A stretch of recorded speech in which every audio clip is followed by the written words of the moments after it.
Hi everyone. Hold on.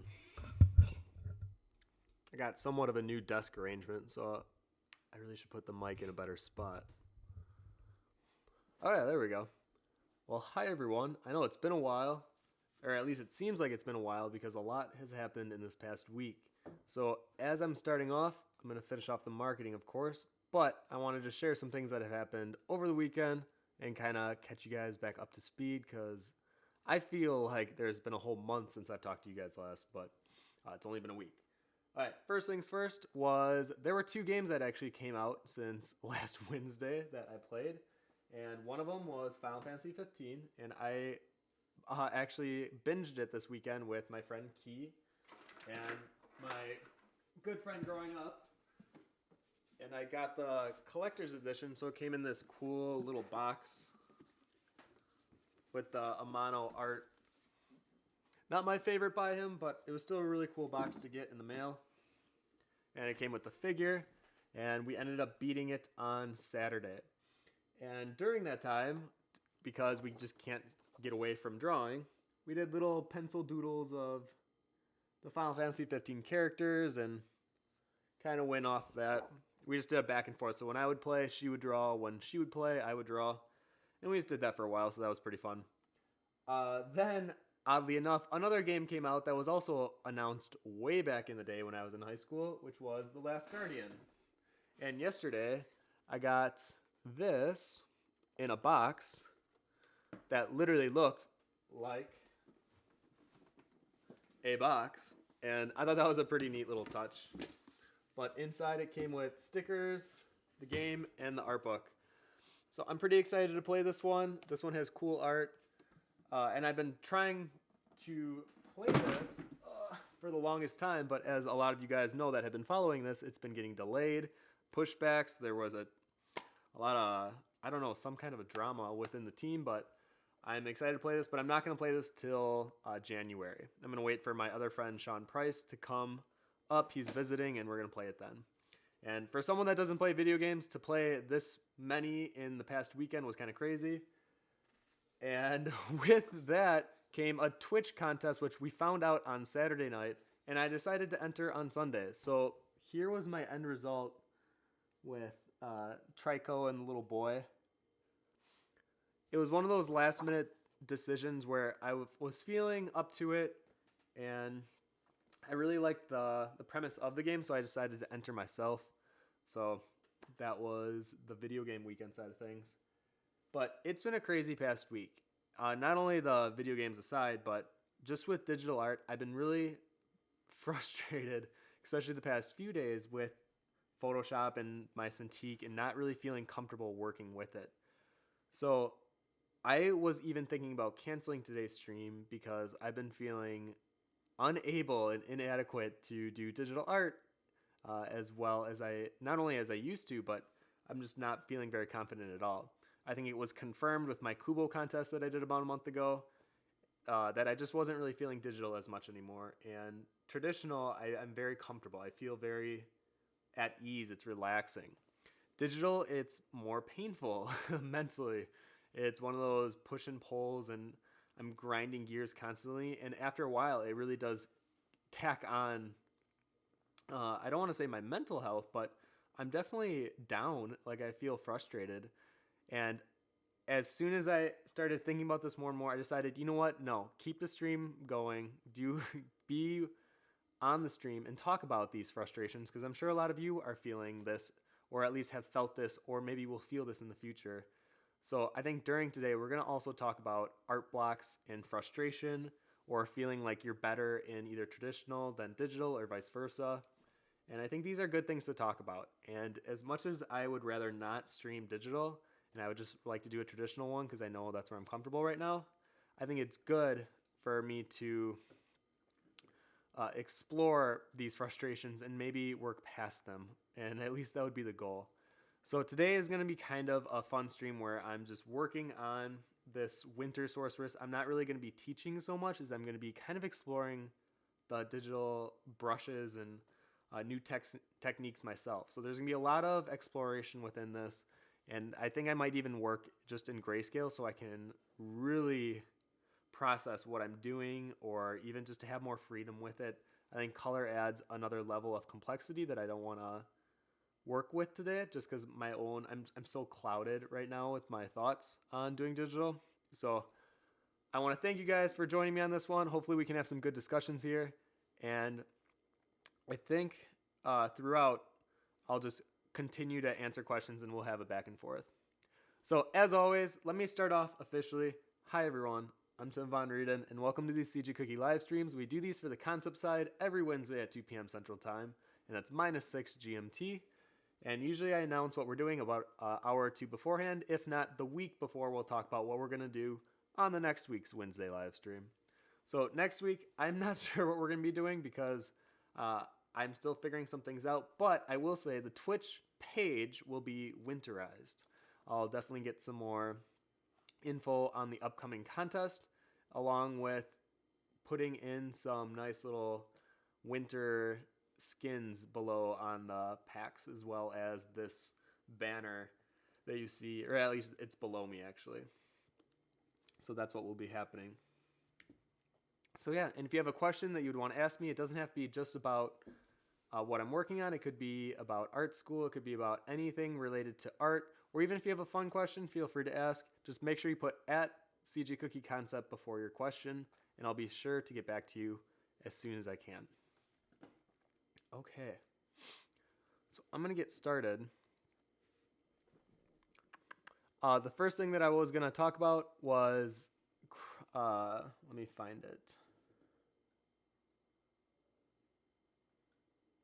Kratos VC asked if there was anything else that the subscribers for this Twitch stream can get, and I am open to hearing ideas. I was thinking about doing exclusive streams, or if I do the next user critique stream where I critique submissions, I would pull from subscribers' images first, and then if there's room left over, I would pull from anyone else. So if you have any ideas, though, I'm definitely open to hearing it, because I know that just the emoticons, like, they're fun to use, yeah, but I know that you guys would want more if you're going to be a subscriber to this Twitch channel. And I am going to be trying to stream more often on this channel, so if you just want to see me kind of casually paint, I was doing one over the weekend for the Last Guardian drawing, but I definitely plan to do more of those. But yeah. Miss Chibi Artist says, Final Fantasy 15, I'm playing it, no spoilers. I will not spoil it, I promise. I'm not one of those people that like spoilers, so don't worry. Kratos asked, what did you think of it? Was it any good? The first 80% I thought was really well done. It was really well handled in the sense that these characters felt believable. I loved the banter between them, and it just felt so refreshing. The last 20%, though, I won't spoil anything, but to me, it ruined a lot of what they built up. It felt rushed, and I was just not into it as much as I was the first 80%. Okay. Oh, yeah, and then my tea today, I'm drinking gingerbread tea. I'm not sure how this will taste, but we're going to go ahead and give it a shot once it cools down just a little bit. All right, so I'm going to start this off talking about my frustrations within this digital art block that I'm having right now. So a lot of it, I think, comes from the fact that I can recognize that I think my digital or my traditional is stronger, and it bothers me thinking that I can't catch up with my digital, or I can't translate the skills that I've been working with in traditional over to my digital side. And it bothers me because you feel so good when you finish a traditional piece, or at least I do, and then when you switch over to digital, it's like you feel like you're in college again, or you've regressed so much that the techniques that you're using with traditional, for whatever reason, just don't seem to translate over. And it's bothering me. It's like really getting under my skin recently. So I'm not one of those people that just likes to roll over, complain, and talk about why I'm so bad. I am actively trying to look out tutorials, look for advice online, and try to find things that may help me kind of figure out what is going on with my frustration and why I'm feeling this way. So if you guys have any actually recommendations that you should maybe, or you've seen in the past that maybe would help me better understand this art block that I'm going through with digital, I would love to watch it. I'm definitely open to any artist interpretation of what they went through and how they overcame it. I think that helps give me clarity on overcoming my own art block right now, and that would be of great help. Why, thank you. Oh, who just subscribed or followed? Oh, I'm so sorry I missed it. I gotta have that up right there. So yeah. Let's see here. Devil Sean says, "Is your mug a penguin?" It indeed is. It is a penguin wearing an orange hat.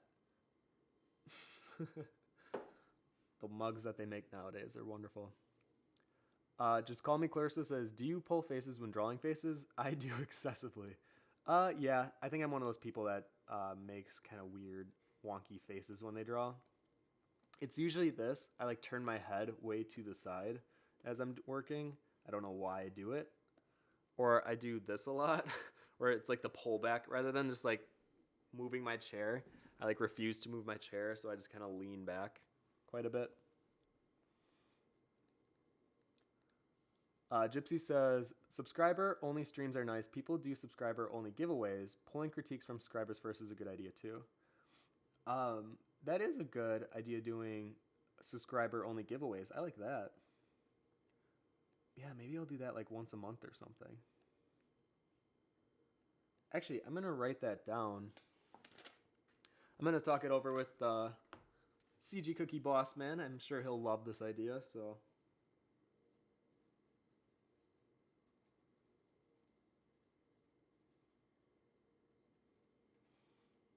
Yeah, good suggestion. Spyro1223 says, "I read some stuff from Tabata about the future Final Fantasy 15, and they're going to build on the stories of the other 3 characters, making more characters playable and possibly add a huge customization hall." That's interesting. I don't know if, like, I'm not a big gamer nowadays anymore. I almost, like, guilt myself when I play video games, so I tend not to really play anymore. So doing additional content or any kind of sequel stuff, I don't think would be right up my alley, but who knows? Maybe I'll get the urge to play, because I did really like the characters that they created for this game.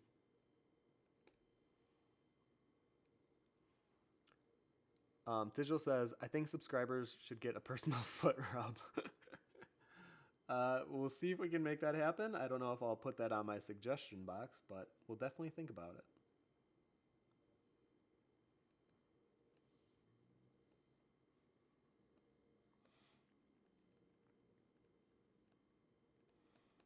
All right, so for this sorceress that we're drawing, like I said, I think I'm going to keep this grayscale. I'm not going to try to push myself to rely on digital techniques that I've used in the past. Rather, I want to focus on just creating a nice, solid value and kind of clean interpretation of what the character is, and just kind of go from there. The reason I'm even doing this was for a book that is with Emerald City. It's for a children's hospital. It's a charity, and it's a book called Monsters and Dames. And the idea is very loose to interpretation, but you can either have a dame and a creature. You can have a monster be the female herself.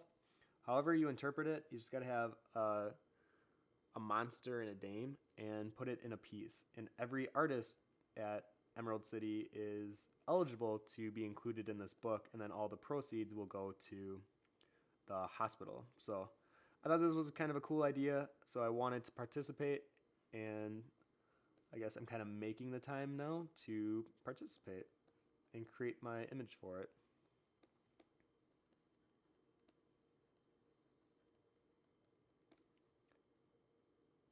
Nebula Fox says, "I think the best thing to do is actually play in Photoshop till you get back into it." I agree.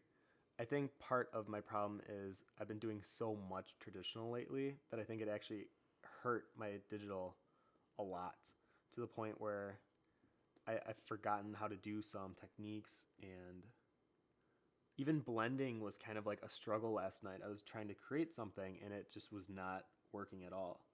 And I think part of that problem was me thinking about going about doing the process traditionally, where I need to be thinking about how to do it digitally. Because in my opinion, there is definitely a difference between the two. You kind of have to recognize when you're doing each of what those techniques are and how to best utilize them in your software. I'm going to actually put the bird a little farther away from the face.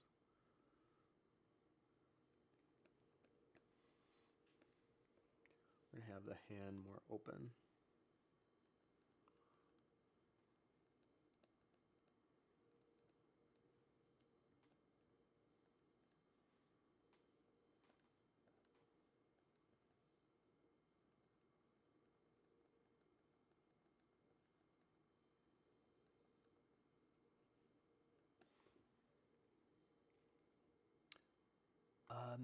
Mizidora, hey, how you doing? Says, have you ever tried to do a digital drawing but in traditional style? I think I need to do more of that, if I was honest with you. I think my traditional is so slow that I don't give myself enough credit for the techniques that I use. I always consider it too slow to be digital. But I think like right now, even kind of what I'm doing is very traditional way of handling it, like trying to create a clean line art. And this is a very loose, I shouldn't say clean line art, but at least give me edges to work with that shape out the character and then kind of go from there. But I do think, yes, sometime in the future, and I think maybe that will be my biggest help point, is just try to do my digital more in a traditional sense. Because if I really enjoy traditional, there's something to that that I'm not getting with digital, and I need to figure out what that process is so that I can have more fun with digital as much as I do traditional.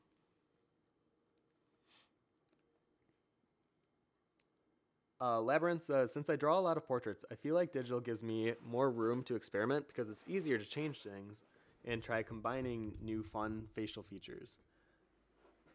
Yeah, I think with digital, having that ability to erase, I think for the longest time was helpful for me, but now I think it's actually hurting me because I rely on it too much.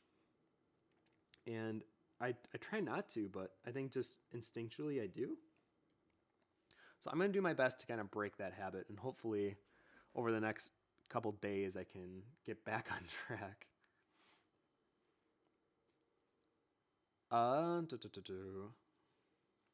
Gypsy says, probably not helpful for this stream, but I just write obscene words and phrases on my document when I'm frustrated with Photoshop. Yeah, I'm going to do the same thing actually. Jello. That's how I feel right now. I just feel kind of like Jello. Nebula says, I think I need a video of these techniques you're talking about. Of which ones specifically? Because I'll write those down. Tijal says, is your Kickstarter starting in January?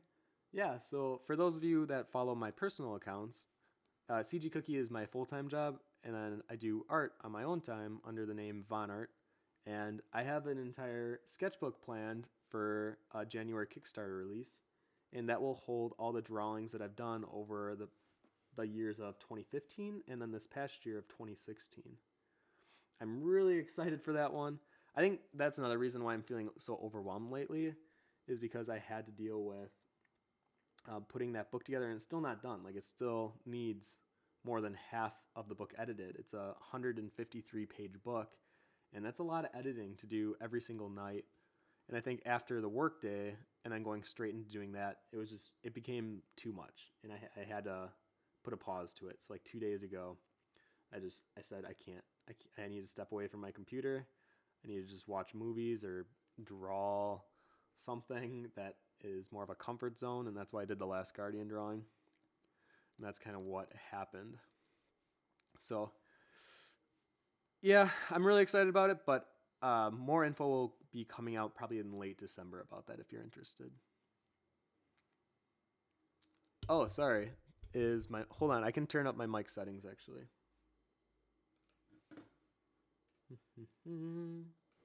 How about that? Is that better? Let me know. Okay. Spyro says maybe you need to try a different program. Yeah, that too. I know I've always been very intrigued with Corel Painter, and I think that's a software I need to try out more. I think that is something that kind of caters to a more traditional themed and mindset of artist, and I think maybe that is something that could help me out quite a bit.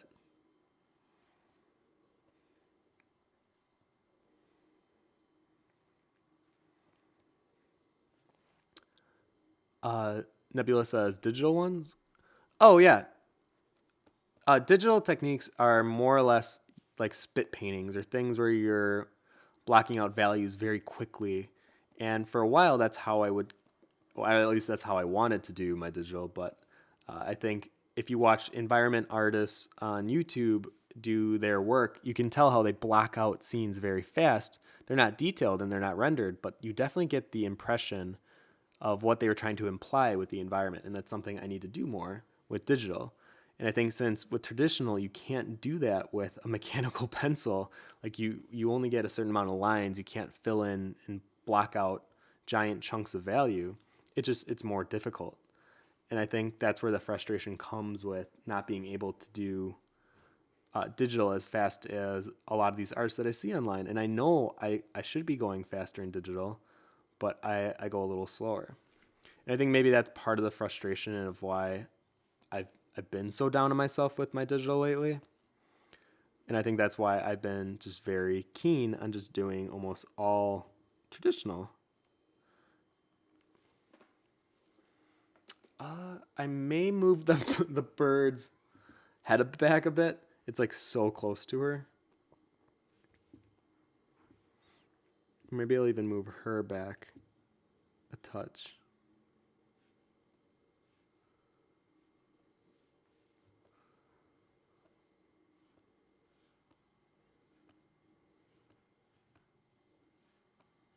Something more like that.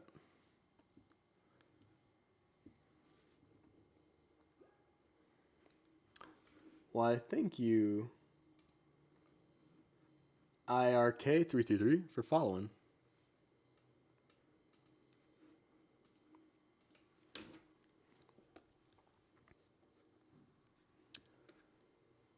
Uh, Soccer Chinchilla 15 says, would you say working in grayscale or directly in color is the best? It really depends on the artist. Like for me, I usually like working in color, but I think with my frustrations recently, I need to break that uh, habit of just starting in color and try something new. I think maybe part of my frustration with digital is I'm stuck in a rut where I feel like I'm just doing the same thing over and over to the point where I think I broke my process. I don't like my process anymore.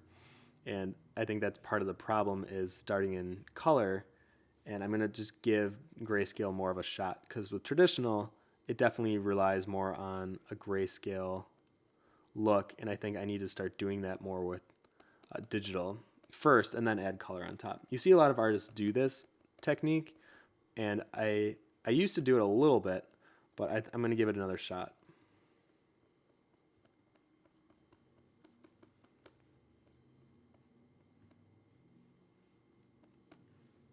Actually, I'm going to make a new layer for this. Tigil says, I'm experimenting with Krita. Ever used that one? It's been great so far. I actually don't, at least when I tried it, I didn't feel as comfortable in it, but I should give it another shot because at this point, I think trying anything would be helpful for me right now in getting over this art block. But I think, what was it about Krita that I don't like? See, I don't even remember. It's been that long since I tried it. I should try it again, actually.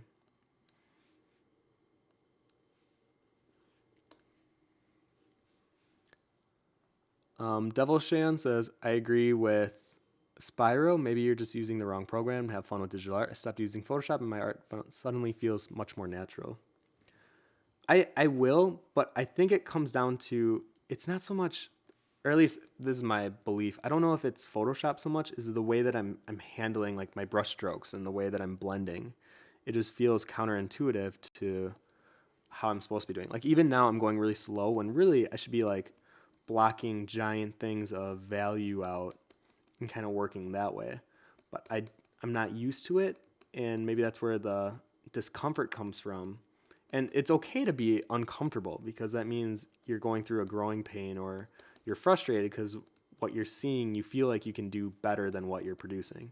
So like I can recognize that this is a good thing for me to go through, but I also think it's beyond frustrating when you're in that point. Like, yeah, hindsight, it's awesome because you're like, oh, I learned so much from it. But actually being in that point is just like, Like you're just grinding, and that's kind of what I feel I'm doing.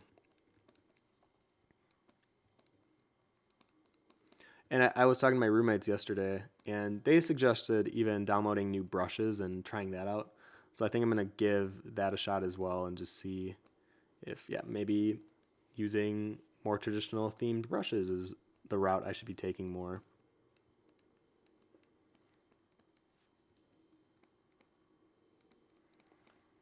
Because I don't think I'm a conventional digital artist. I think I do techniques that are very traditional based, and that's why maybe I should try brushes that are more on that speed. Uh, Nebula says, so your advice would be to watch more digital artists? I think, oh, for that kind of stuff, maybe.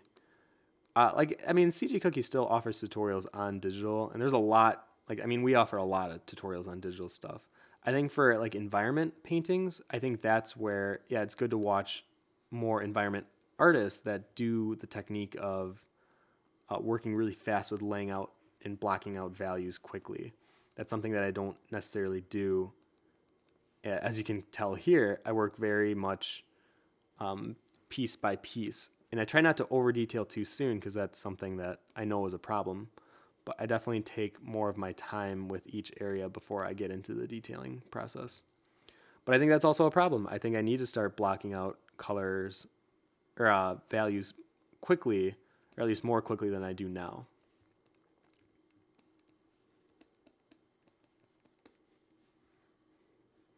So I think for this stream, I'm really going to focus on like this area just so I can have more fun with it and be a little less stressful. So I thank you guys for kind of bearing with me today. And I know I'm not doing anything crazy exciting, but I think just for my own sanity, I need to do something a little more slower, or at least something more experimental. So who knows how this will turn out? I'm kind of digging where it's going so far, but we'll see.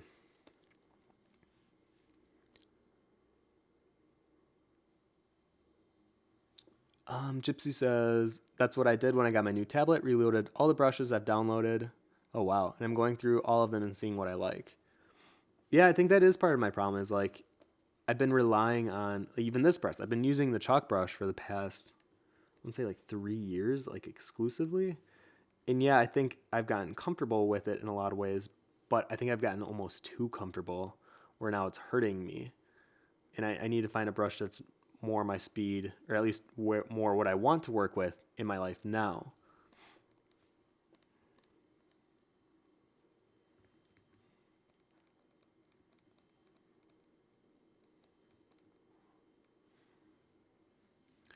You know what? Actually, let me switch to the circle hard edge brush. Because I think one of the things I wanted to do during the stream was experiment and switch through a few brushes and just go from there.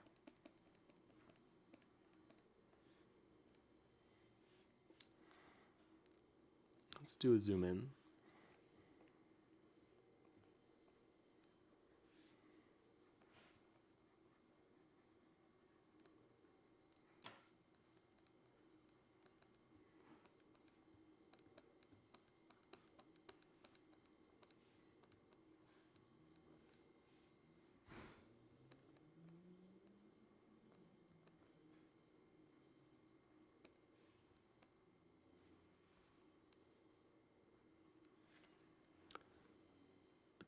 Devil Sean says, because Photoshop wasn't intentionally an art program but a photo tampering program, I tried out Psy and Autodesk Sketchbook, and there was a gigantic difference.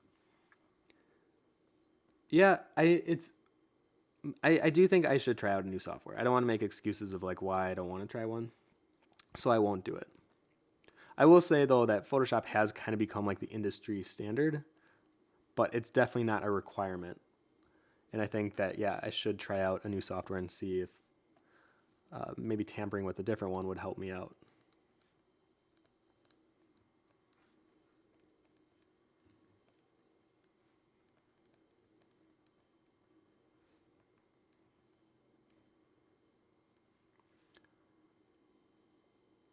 Gypsy says, I also force myself to draw an image with each brush, even if I can't tell right away that I hate it.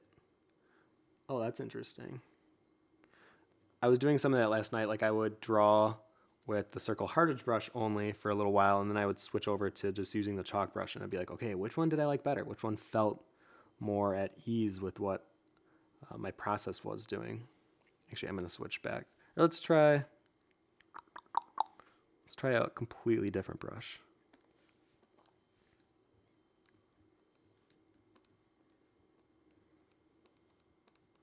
This brush I created more for these traditional looking pieces that I was doing when we were making our game, which is now on, it's been postponed just until we can get the new site figured out. But let me try using this and see if I like the result that we get.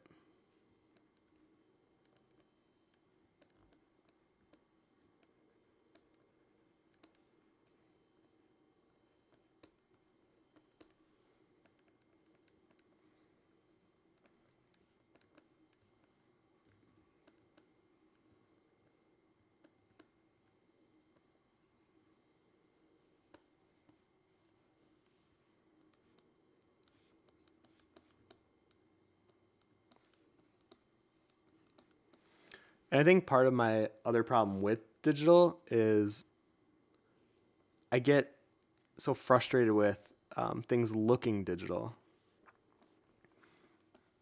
where it's like you see too many brushes or too many filters, and I try to stay away from doing too much of it because I know it bothers me, but somehow it always ends up sneaking back in.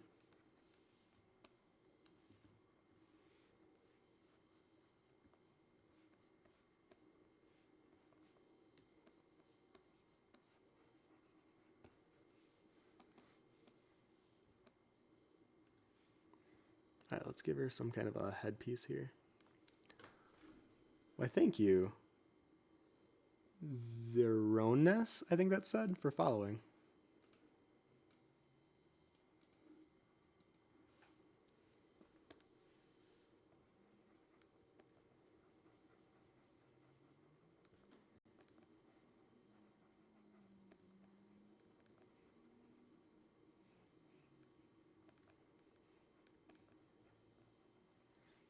I think I want to do like these hanging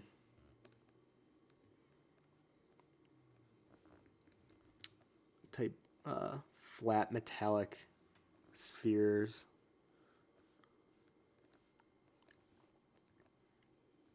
So see how these look.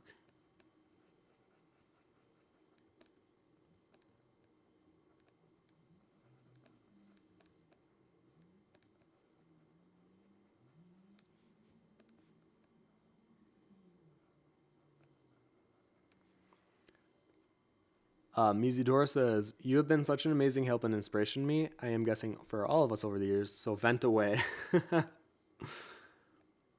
It's a really weird week for me. I just have never felt this unsure of my skill level in digital before. And it's weird. It's like I want to get better. I'm not even like down on myself. Like things are going great in my life right now. So it's not like a personal conflict is like interfering with my artwork. It's literally my own digression in it, and I think that's why it's even more frustrating. It's like why would it happen right now?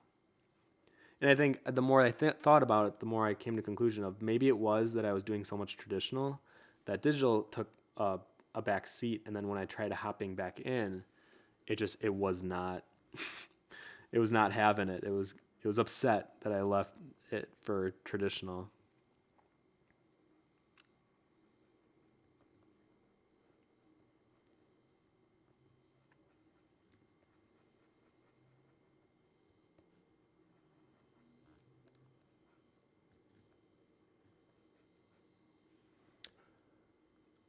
Pyro Heifer says, painting inside is more traditional feeling, and as long as you're not super dependent on warp tools and liquify, it's often fun to start inside and finish with effects and color judgments and such in Photoshop.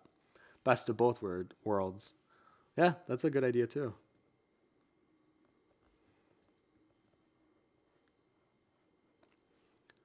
Spyro says, "Take all my energy." Thank you. I feel it. Thank you.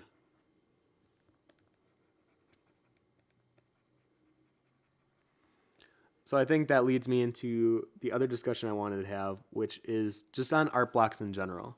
Because not only am I feeling one hard right now, but I felt ones in the past. And I think it's good for us to talk about how we get past this and move on to our next piece.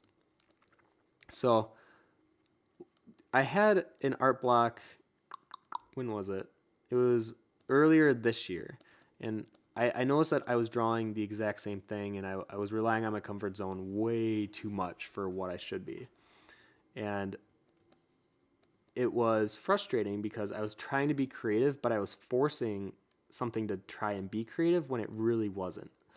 And it took me kind of realizing that and then just drawing something completely different, something way out of my comfort zone. And I noticed a lot of growth from doing that. The same thing happened when I did all my Drawloween drawings. I'm not used to doing that kind of subject matter at all. And it really forced me to, it almost like forced me to get better. It was like, oh, you can't draw this? Well, you have 24 hours to do it. Go learn. And it was this fun process of figuring out, okay, well, how would I go about doing this? Is this what I like to do? And then after a while, it just became a lot easier. I felt like I was drawing consistently every day. And there was a lot of frustrations, though. I don't want to underplay how frustrating it was, but I learned a lot from it. But that was all traditional. And I think going back to digital, then it really hurt because I felt like I progressed so much with my traditional work that my digital just felt like it was suffering. And it was super frustrating. So going with art block, how do you get past it? One, you have to recognize, why are you feeling this way? Or at least understand that, yeah, you're having an art block moment. And it could just be one of those where it's, once a week maybe, if you're feeling that. And it just could just be an off day. It might not be an art block, you're just having an off day. That happens. And I don't think you should confuse that with having a legit art block. Because art block is when you're not inspired, you don't even feel like drawing at all. It's not that your drawings are bad, you just can't even get started. Like, that's its own problem. And I think to overcome that is it is harder than just having an off day. So to overcome art block, the way that I like to do it is take your mind off of it and take care of yourself. Like, take the time to take a really nice hot shower or bath or whatever it is. Like, wash your face, clean your teeth, like, do everything, clip your nails, whatever it might be, to really take care of yourself. Eat better, eat sensibly. And I think the act of taking care of yourself, or at least for me, it helps me kind of recenter or like reset this machine that I call a body. And I think sometimes feeling better will hopefully help my mental state of mind when I'm doing my painting and my drawings. So I always think taking care of yourself in the physical sense is very important to do first. Second, I think it's good to understand that maybe you just haven't been outside in a long while, and like you need to go for a walk or get inspired from things that are in the environment, this lovely world around us that we take for granted sometimes. So get out there and maybe just go with a sketchbook and draw a tree, go in a forest, draw a plant or something. Do something where it's a throwaway art piece, you don't have any connection to it besides wanting to get better or at least trying to throw away the mentality that you've had with art recently. So that would be my initial steps on overcoming art block. The third one would be ask some of your art friends. Maybe they've gone through similar experiences, and then just ask them what got them past it, what helped them see the problem and how to overcome it. Because then that might relate to your own life and what you're going through and hopefully the art block that you're having, and give you some kind of a context to help you with your own struggle. And actually, let me read what some of you guys are doing here, or what you guys are saying. Mizidora says, why is it that you feel that you need to do both? Why not just do the one you enjoy? Oh, this is a loaded question. So digital is my job. I think traditional is more of like me having fun, and with digital, like this is my full-time job with CG Cookie, and I need to continue to progress. Well, this is such a hard question because I do like digital. I don't want to give the impression that I just hate digital and every time I do it, it's a pain. But it's one of those where I can recognize I'm not as strong digitally as I am traditionally. And that recognition bothers me. I think just having this kind of perfectionist OCD mind where I want my levels to progress and level up at the same time, and it's not happening. And it's frustrating. Because even with my swordplay illustrations, like I want those to be digital. I don't want those just to be traditional. Now that could just be my stubbornness at the time. Who knows? Maybe in like a year, all my new prints will all be traditional. But as of right now, I still don't want to just give up on digital because there's a part of me that still appreciates it. And I just feel like I'm not utilizing it to the best of my abilities. So I don't want to give it up just yet, but that thought definitely has crossed my mind. I will tell you that. And it's something that I've actually given serious thought to because I thought about why not just drop digital altogether. Satan Icky says, I'm sad I followed when the stream was offline and missed out on you pronouncing my username, but I'm happy I caught the stream online. By the way, I don't think you over digitalize your artworks. Anyhow, I think that working despite feeling that way is good and inspiring. Well, thank you. It was definitely, honestly, like this morning, I had a really weird talk with myself of like, should I cancel the stream? And I haven't canceled a stream on my own for years. I don't actually remember the last time I canceled it based on like me either not having enough time or like feeling rushed or just not feeling it. I think it's good to work even when you're not feeling it, or even in this case with the live streams, I'm able to talk about the frustrations I have and hopefully maybe inspire some of you guys that are going through something similar or have gone through something similar to push through even when you're really not feeling up to it at all. And even when I was doing the promotion image for this, like this morning, I thought this was like utter garbage. Like I was so upset with this drawing. I didn't want to post it. I'm pretty sure I didn't even post it on Facebook or DeviantArt. I just put like a link to the Twitch channel because I was just, part of it was I was just embarrassed. I was embarrassed that I couldn't create a quick sorceress drawing as a promo. And characters should be definitely in my comfort zone, and it just wasn't happening. I'm definitely feeling what I'm doing now a lot more than what I was doing earlier today, but the whole process of doing it was just a challenge in itself. So I'm glad you guys are coming though and checking this out, even though I felt this morning, I was like, no one's going to want to come to this because I'm not feeling inspired and that's not going to inspire them. But now I'm feeling at least a little better mentally, and then hopefully that will translate into the art that I'm doing here. What to do? Okay. Oh man, these are long ones, guys. Thank you. Chris Du says, I totally know what you feel. Ever since I entered college, I've been second guessing my passion for art. I've unfortunately been drawing less and less and have this unsettling feeling that my skill will never be good enough for me or for, let's say, a company. My roommate, though, has been very encouraging and even got mad at me yesterday for drawing less and less. And she's in pre-med, lol. Yeah, art is not easy. I think it would be an understatement if, when people just kind of throw art to the side of just some like leisure activity that artists do to pay the bills when it's not that hard or it doesn't contribute to society. I think it's very lazy to just throw that comment or throw artists aside like that. Because as artists, I think we take on the biggest challenge of really it's mainly mental labor. It's not so much physical. Like, yeah, we're moving our arm barely, but for the most part, it's not physical. It's all mental. And our goal is not to build a house. Our goal is to hopefully help the person looking at the art overcome an emotion or relate or feel connected to another person somehow.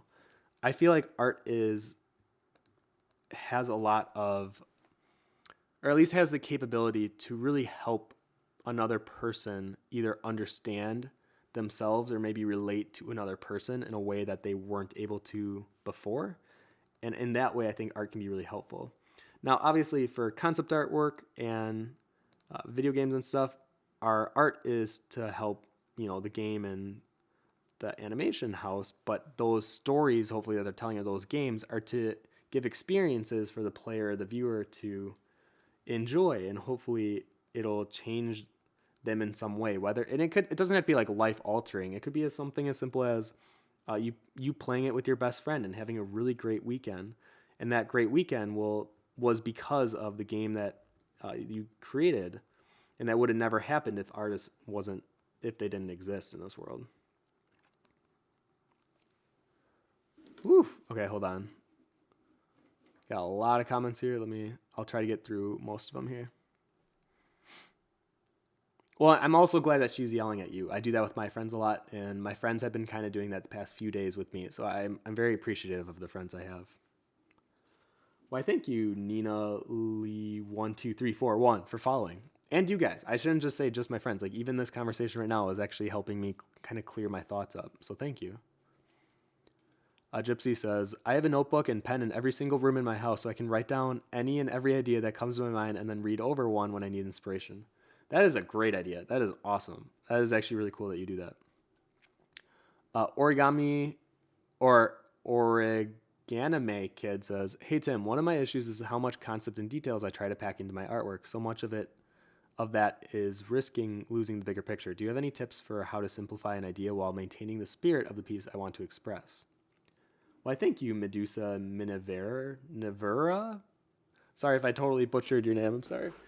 Yeah, so if you're trying to do a bigger picture piece and you don't want to lose the details, zoom out and really focus on your values. And like even right now, I'm too zoomed in, if I was honest with you guys. But like I said, this was going to be kind of a more casual stream.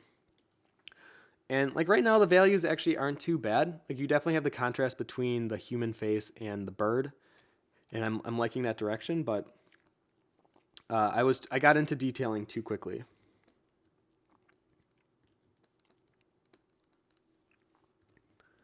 So actually, I'm going to erase some of. Because I think with today's stream, I wanted to experiment more with techniques that I don't do, and one of them would be to save the detailing for later, or to stay zoomed out. So we're going to do just that.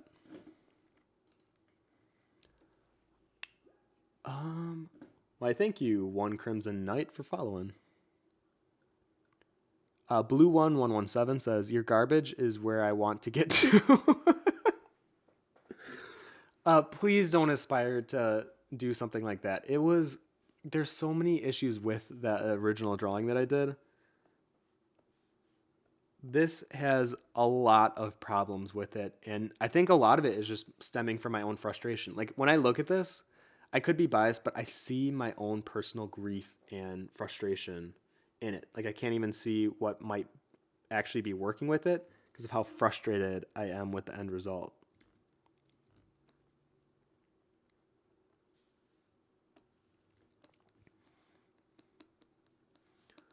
All right, we're going to give her a nice feather type dress or something along those lines.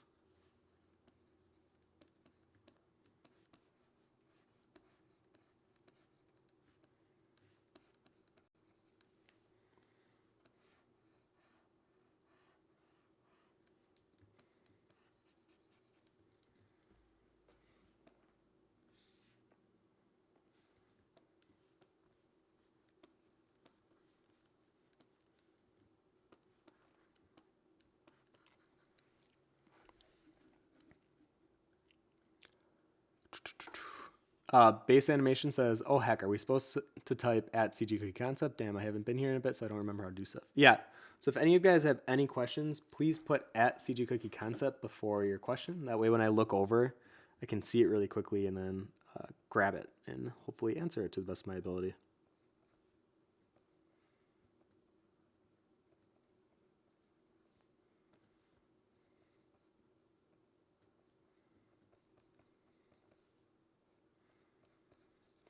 I'm also going to just start covering up a lot of the line work that I have.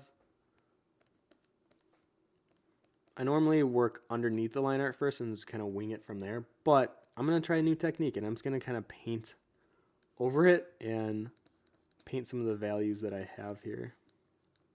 And try to create value, I should say. Well, I thank you, Hel Tindy, for following. I'm sorry if I butchered your name too. If you're a new follower, you'll notice that I am not good at pronouncing usernames, but I do the best that I can.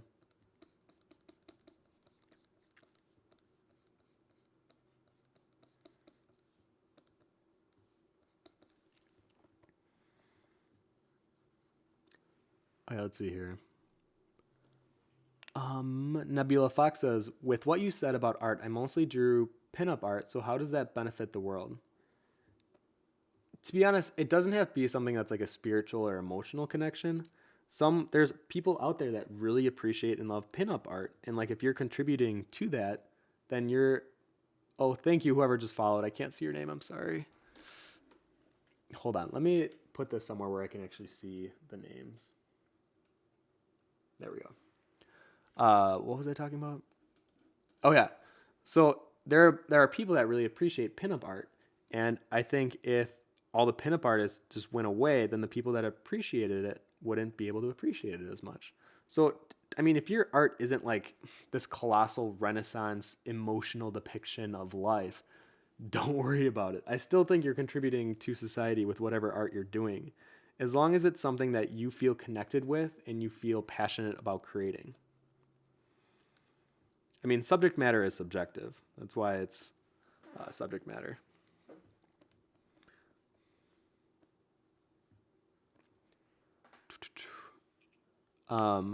Clarissa says, for all it's worth, my mom always told me to keep in mind that my own drawings look worse to me than they do to other people. That's very true. And well, I thank you, Gravetooth, for following. That one I can pronounce. I think with well, thank you, yo112233445 for following. Oh, that's a username, all right. I think when it comes to art, you're definitely your own worst critic. You'll hear it like if you go to art school, you'll definitely hear it at least from one of your teachers that you will be the biggest critique or the biggest person giving you critique your entire life. No one will ever critique you harsher or more honest than you will with your own work. Some people can't see it, and you might notice this with maybe even people in your own classroom where their whole life, their family could have been the ones or friends that are always like, oh, that's amazing, great job. And after a while, it starts to sink into that artist that, yeah, they're amazing and like they're really good. And then when they get to art school, they can't shake that mentality because all their life they've been told they're really good. And now that they're, actually in a real world setting with other artists that can compete and have talent just like they do, it's hard for them to kind of shake that off. And eventually they usually do, at least from the ones that I kind of noticed when I went to art school. But yeah, it definitely took a little time at first. It wasn't just a quick transition, I must say. But I would feel like that's a more rare case. But in almost every case, you're your own worst critic. And I definitely am with my own stuff. There's only been a few times in my life I've ever been actually proud of the work I've done. It's been a very up and down battle for me in a sense of I've always been given the mentality, or the way that I was taught growing up is you should always look at what you're going to do next, not so much kind of sit in what you've done in the past. And for me, that's helped because then I'm able to move to another piece really quickly. But then I don't have the time to appreciate what I've done, or I even give it credit for maybe of the milestones that I might have hit because I'm already like disregarding it as something I've done in the past and I'm already moving on. And while there's benefits to that, I do think it hurts me in not taking the time to appreciate the work I've done. And in that way, I've never felt like I've impressed myself, I guess. I've never been able to feel that way with art. And I think eventually I will, maybe when I like look back at the work I've done my entire life. But as of right now, I'm still in that mindset of I'm still a younger artist. I need to really push myself, and I'm I'm all right. Like that's about the biggest compliment as I can give myself is I'm all right, but I'm not great.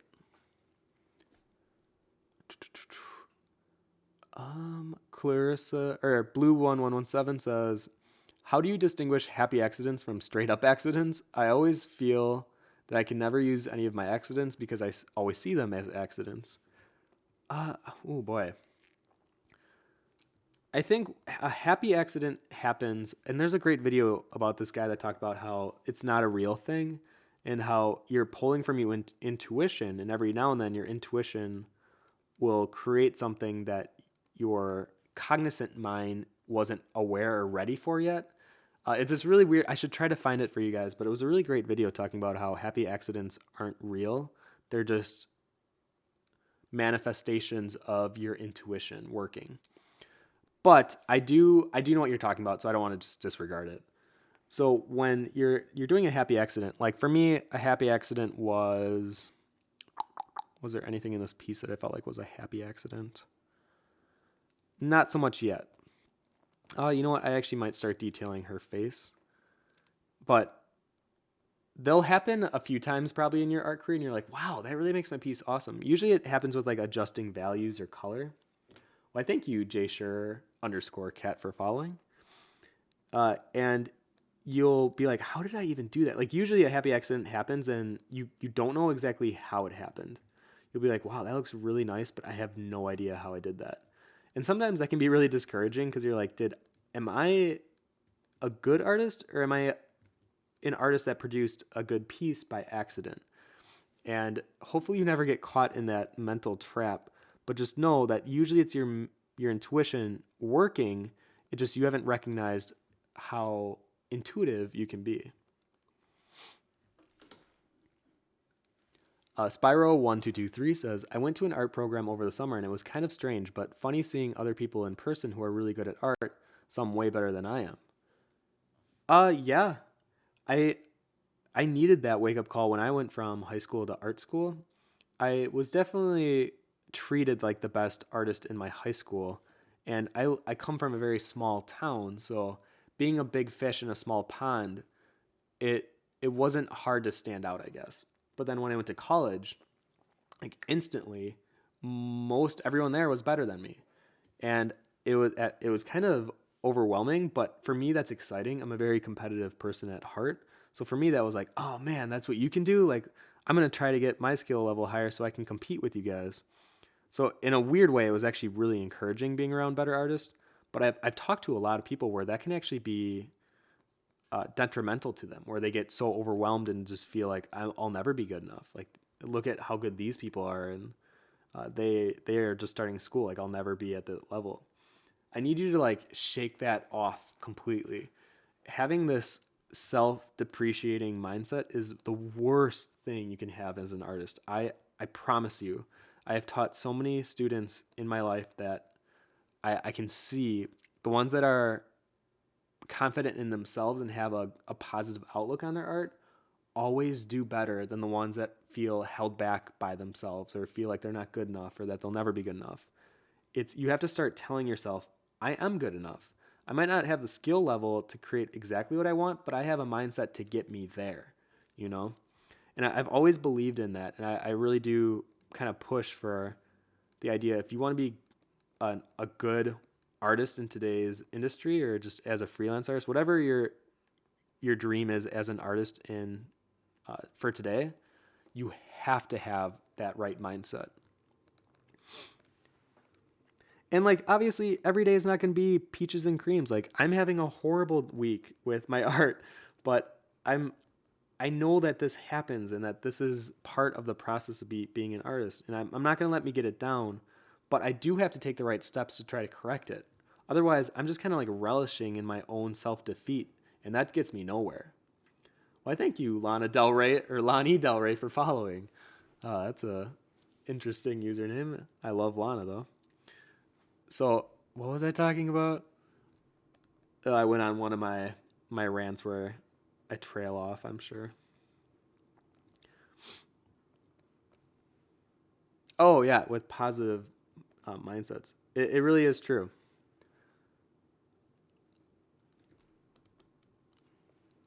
Let's see here. Medusa Minivera says, how do you get started drawing without a guide? I'm trying to take the training wheels off, but everything I draw without it, I just lose inspiration and it turns into something I don't like. If you're talking about like a guide, like maybe could you elaborate a bit on what your guide is? So then maybe I can help you answer that question better.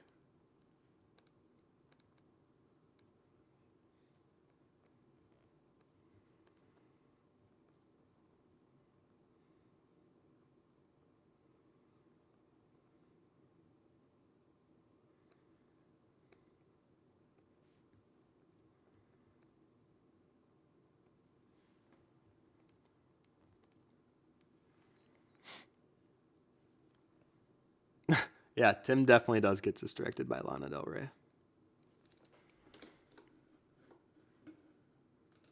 Yeah,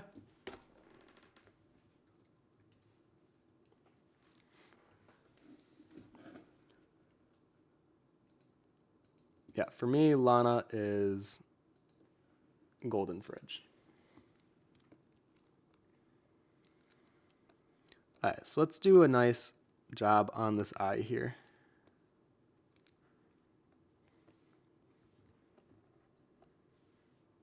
Go a little darker. I'm definitely not going to be using any black or white for this piece. I think part of my problem with digital is I rely too much on contrast in a way that actually hurts my piece, because contrast is a beautiful, beautiful thing. But I think when it comes to value, I rely on it way too much for what I should be using it for. So I'm going to work in this piece primarily without using any kind of black or any kind of white.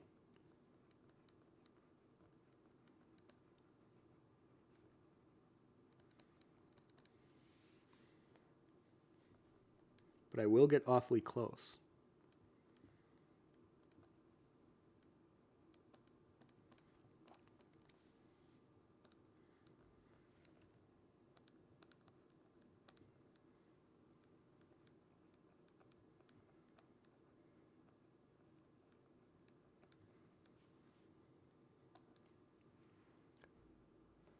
Medusa says, a guide like to draw a horse or an entire piece. I need step-by-steps when I get lost on what to do next. I'll look for the next step in a drawing guide or something because I'll draw and then get stuck on what to do next. Okay, so if you're drawing from like a guide that tells you the steps on how to create your final piece, I almost want to say those aren't actually as helpful as you might think they are. Just because, yeah, they'll get you to your final result, but they're not teaching you anything about the fundamentals of art or how to create pieces on your own without guides. And I think it's very apparent if you say that you can't draw something without guides. And it's not a bad thing that you've been doing that. I actually think you can learn a little bit from drawing guides, but I think what you should focus on instead is really hammering down the fundamentals of color, or not, I shouldn't say color first. I would say form, lighting, and then color. If you're watching tutorials about any of those three subject matters, that will help you improve your skill level. I think if you're doing stuff that is focused on subject matter, like a horse or a car or a spaceship or an alien, I think you can pick up things here and there from those, but I think what you really need to help you grow are the ones about fundamentals. Well, I thank you, Hannah Does Art, for following.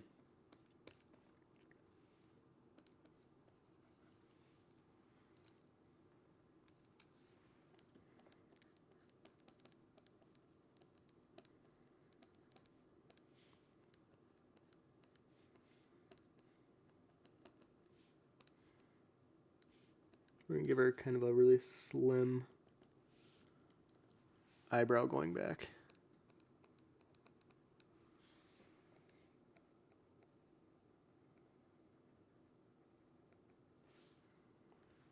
Something like that. Nebula says at her point. Oh yeah, if you any of you guys want to ask me a question, make sure you put at CG Cookie Concept first. That way I can read it really quickly when I look over.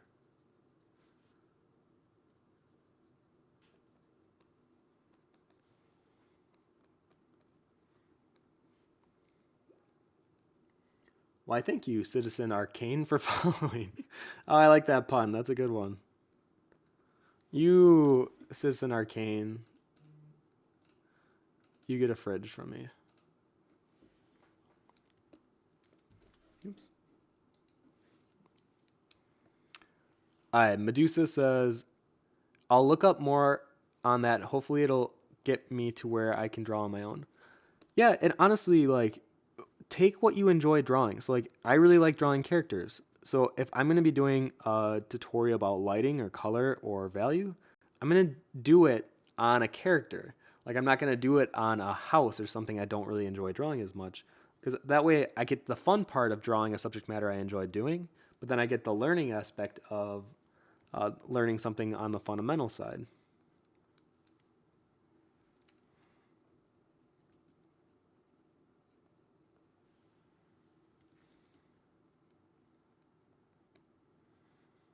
All right, let's see. I might actually give the nose a bit more of a shine. Or you know what? No, I'm gonna try new techniques here. Like I said, I don't want to fall back on what I'm used to doing. I want to do something new.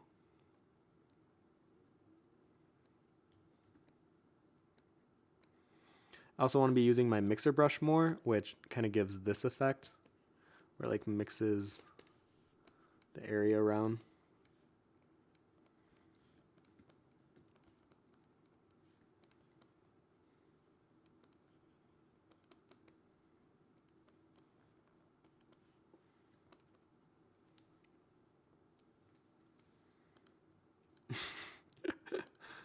Yeah, Citizen Arcane, you earned it. You earned that fridge.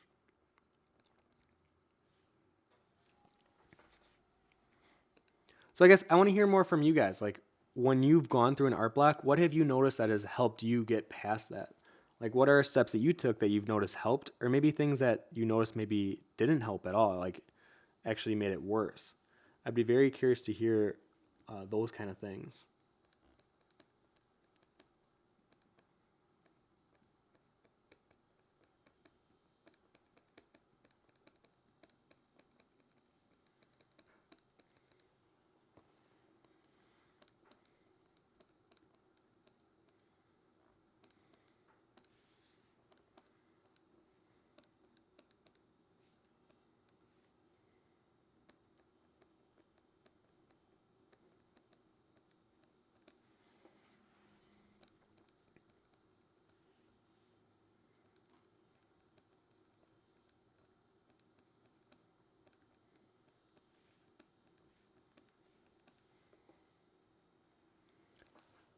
Oh, there we go. Okay, Citizen Arcane says, I'm not a visual artist. I'm a writer and a game development, or dev, aspiring anyways.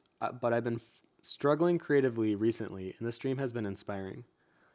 That's really awesome to hear, because I came into this stream feeling so uninspired that I'm glad that it's helping maybe inspire just by listening to me rant about how uninspired I've been recently. So I'm glad. Oops.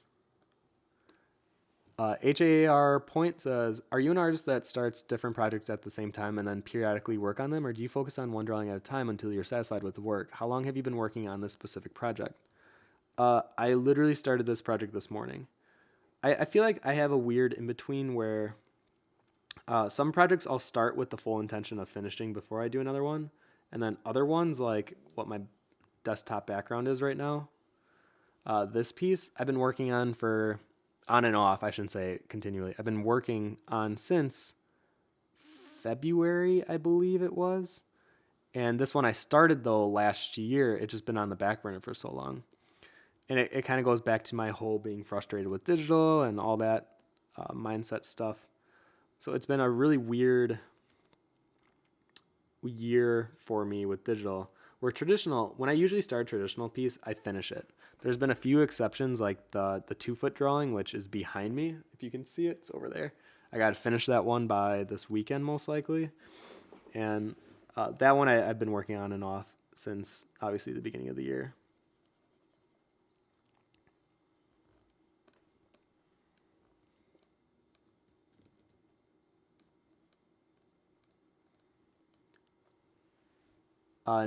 Nanale12341 says, is there any advice for me because I feel uncomfortable about coloring and shading skin, like contrasting in bold colors to allow the face to stand out? Well, I think you Lorella Magic for following. Okay, wait. Coloring and shading skin. All right, when it comes to coloring and shading skin, use reference and don't rely on like a handful of colors. Really try to work with a lot of colors to recreate skin. Skin has a lot of colors underneath, like there's blues and sometimes there's greens and reds and oranges and yellows, and you got to incorporate those. Otherwise, the skin sometimes looks flat. It depends, like if you're going for hyper realism, you definitely want to include more colors, but if you're going for more of like a stylized look, you still want to use a few colors, but I would say most often you see red being used to incorporating into skin, and it definitely gives that same impression that you're probably looking for of kind of mixing up the skin color without it being too complex or having too many colors thrown in.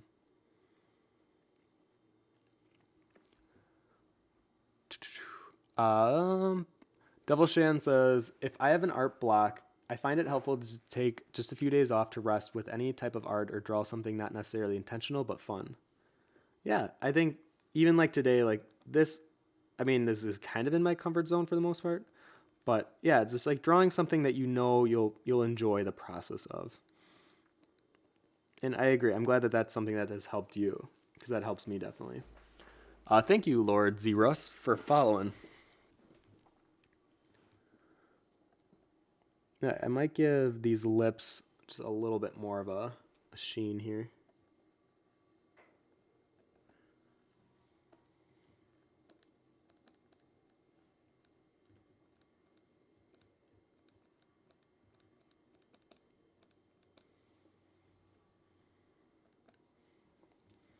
Something like that. All right, should we work on this bird a little bit? Get his face looking a bit more interesting here.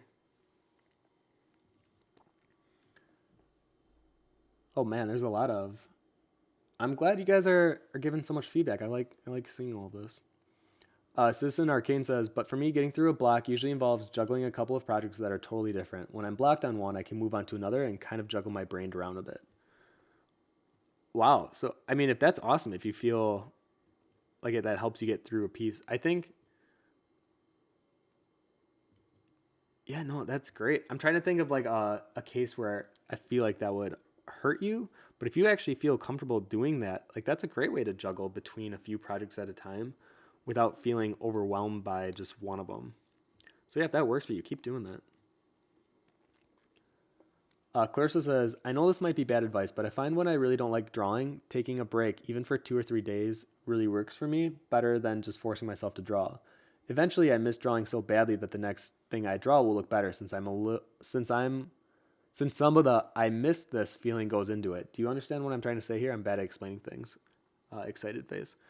Yeah, I definitely understand what you mean. And honestly, the past 2 nights I've been just kind of taking a break altogether from doing a lot of drawing. I still do draw a little bit, I think, because it's hard for me to take myself away from drawing. But I totally understand what you mean of like giving yourself a night off and like just watching a movie or like doing something that doesn't involve having to sketch in the background. So yeah, no, I definitely understand what you're saying with that.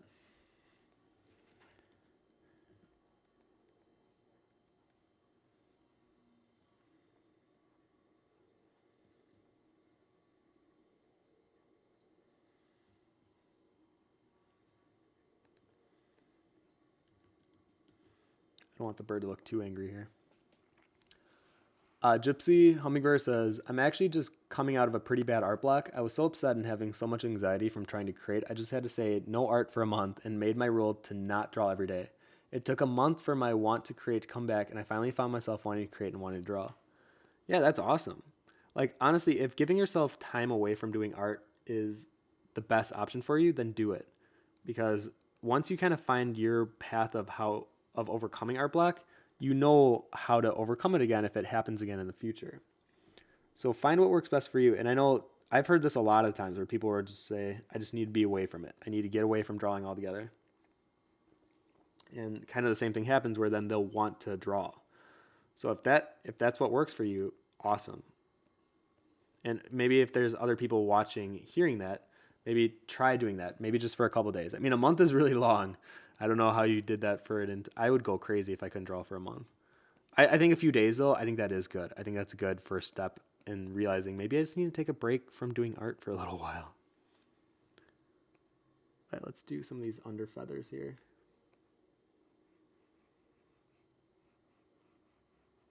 I'm just going to use my selection tool.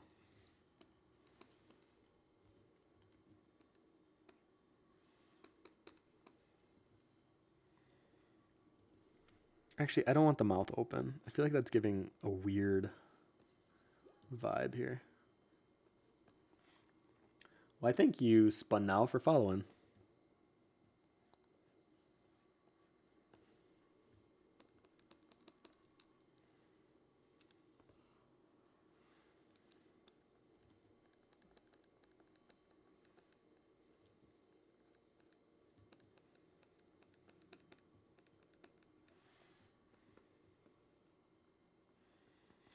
Yeah, just something like that.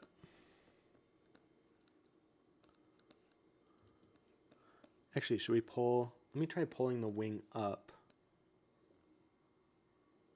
Give it like, I have a reference image of a bird flying on my other screen.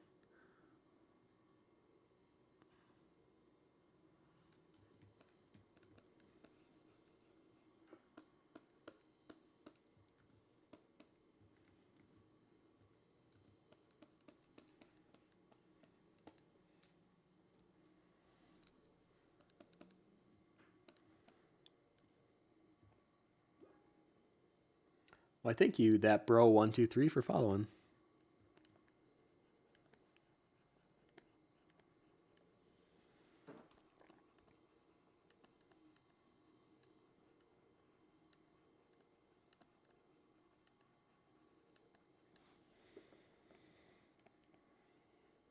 Give a little bit more outline to the feathers here.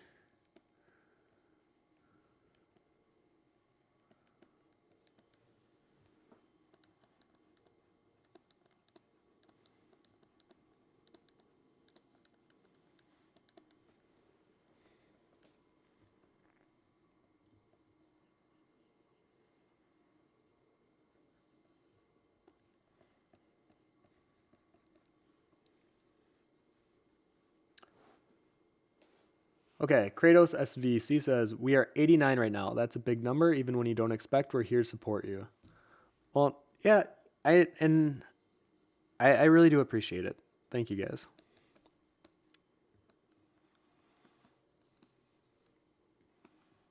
It just feels so weird not really feeling such a digital art block this intense before. So I appreciate you guys giving me that support.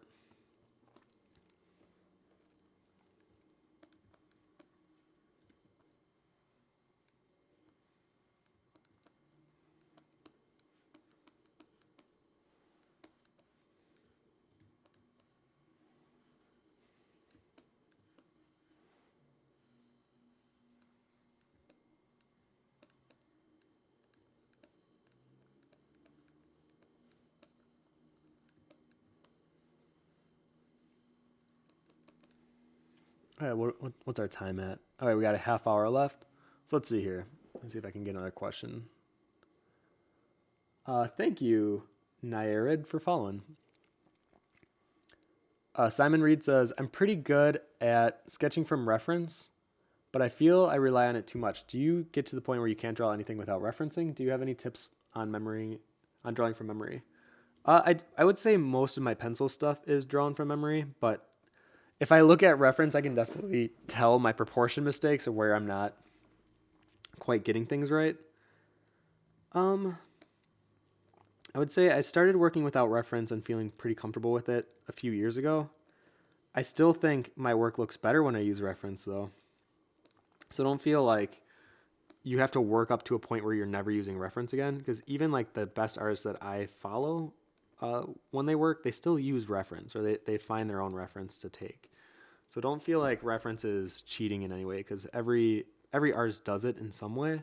But the ones that do it from memory, they're going off of what they've drawn in the past, or what their memory is remembering seeing.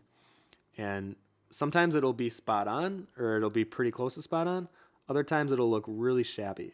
So I think it just depends on how comfortable you feel working with reference, and just know that most artists do use reference and that you should never see it as cheating. The only time I would see it as cheating though is if you're like directly copying it with like very little creative input or any kind of altering to make it your own. If you're more or less just stealing it, like maybe think about, okay, what have I done here that is my own? And if it's very little, then maybe don't post it online.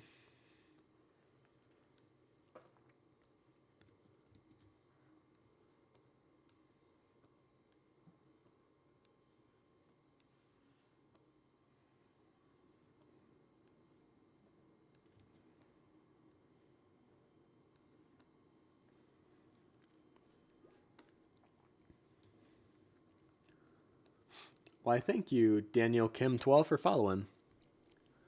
Oh, sorry, I'm missing a few of these here. Machinima says, I work with an extremely toxic person at work. When I get home, the last thing I want to do is be creative. You got any advice with dealing with an abusive person still retaining the creative spark? And no, confronting them is not an option, sadly. Oof. So when I've had people in the past that I felt were negative driving forces, or people that always made excuses or would always settle for the level that they were at, I would just like slowly weed them out of my life. I wouldn't be mean to them. I wouldn't do anything that was confrontational because I'm a Libra. I like things in balance. But I would just kind of like slowly let that friendship die off until it went away. The problem with it being someone at work is, in your case, you have to see them all the time. And it's harder to just ignore someone until they kind of move on to the next person to complain to, or that kind of situation.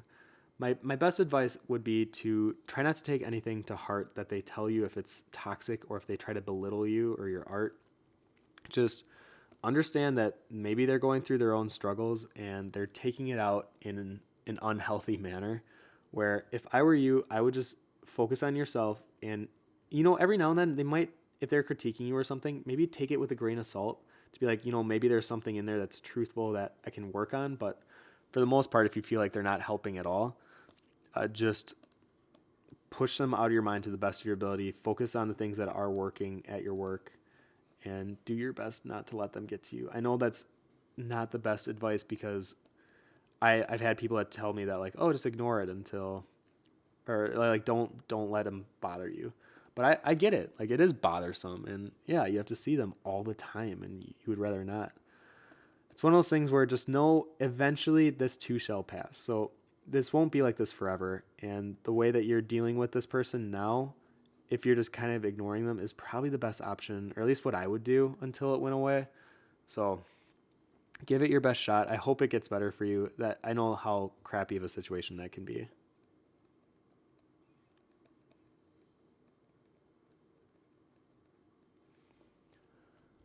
Okay, Mizidora says, honestly, I feel I'm in a perpetual art block, and somehow suddenly I draw something like that I like and wonder how in the world did I do this, followed by, I will never do anything like this or better ever again, and then it happens again.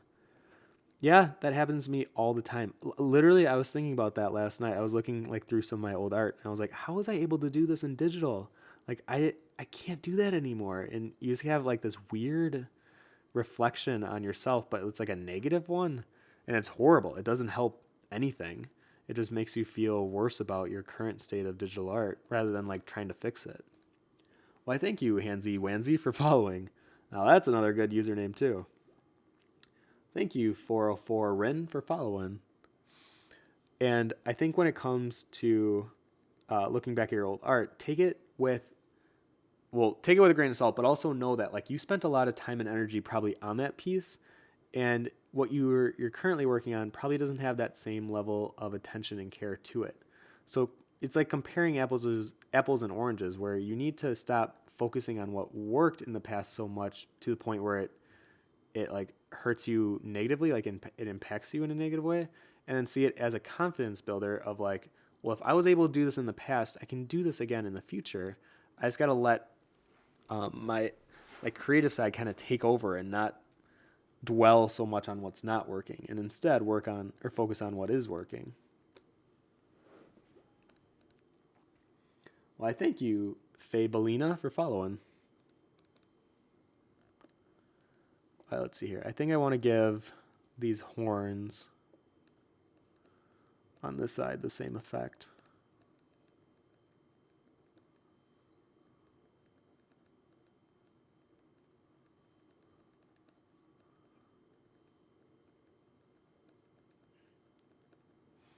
Try to not keep them super perfect either.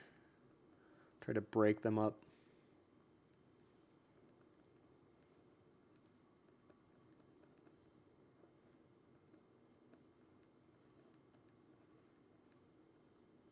Like that. Divine Catastrophe says, do you have any tips on how to transition from studies to professional personal work? Yes. I think studies can be great, but I think they can be extremely detrimental if you don't apply them to your own work, because then you're doing these studies, but then you're not actually gaining anything from them. And I've seen this in the past where doing studies all the time actually hurts you in the long run. So what I would say is whenever you do a study, your next piece, apply whatever that study's focal point was to your next piece. So if it's on lighting, really try to have a crazy lit area or some kind of lighting that you've never done before and try your best to create it. And hopefully use the techniques that you learned in the study. Because if you're just doing a study but you're not actively analyzing or thinking about it, you're not going to probably learn much from it. Instead, you're just recreating something that was successful from another artist and you're not actually retaining any knowledge from it.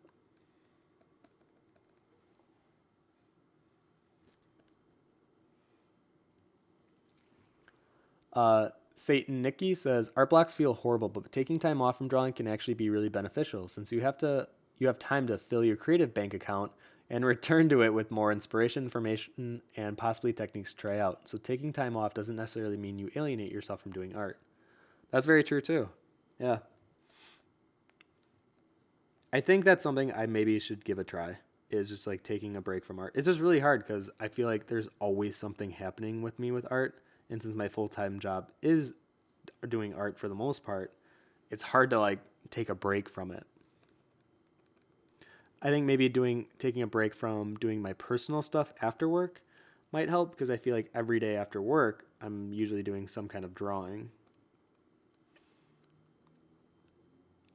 I think there was also a lot of buildup of, since I'm doing my new Kickstarter and organizing all those pages of the book, like it can just be very stressful doing meticulous work of scanning and editing and refining and adjusting levels and stuff like that. Let's see here. I actually kind of like how this piece is looking. I was not expecting that at all, guys. Like really, I was like, I was already like preparing in my mind a speech about how like, forgive me for the art that I'm going to do today. I know it's not going to be very good. But like, it's a very simple piece and I like how simple it is. Let's see here. Where do I want to refine next? Maybe we'll put something in her hair.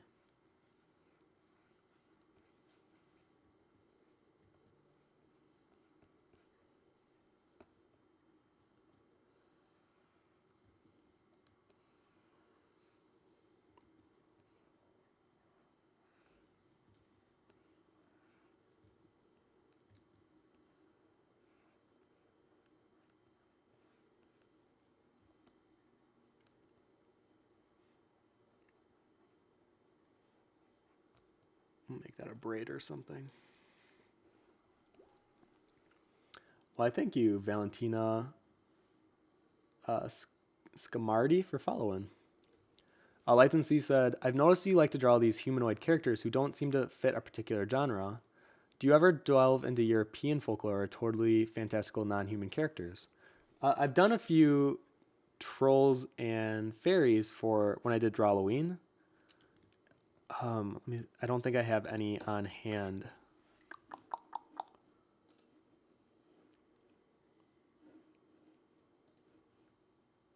But yeah, I definitely like exploring things that are non-humanoid. I think because I can take what I like drawing about people and then apply it to these fantastical creatures. I really should do it more. And I think I recognize that I stick within my comfort zone too often, especially with drawing characters. So yeah, I definitely would like to draw, especially trolls. I had a lot of fun drawing trolls for some reason. Well, I thank you, Panda Art Paint, for following.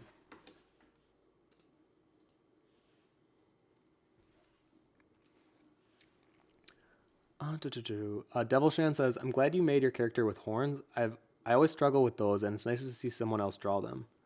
Horns is definitely another comfort zone. I really enjoy drawing horns. I think they're just a fun little addition to a character.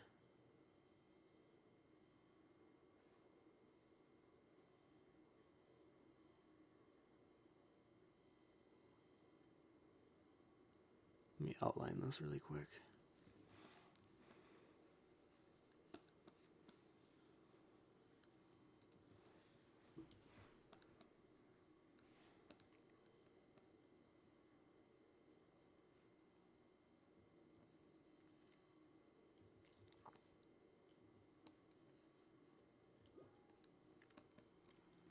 Well, I thank you. Oh, I'm not going to be able to pronounce this.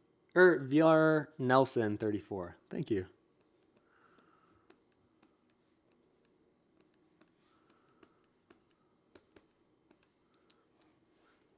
Okay, let's see here. Let me get the jello out of here.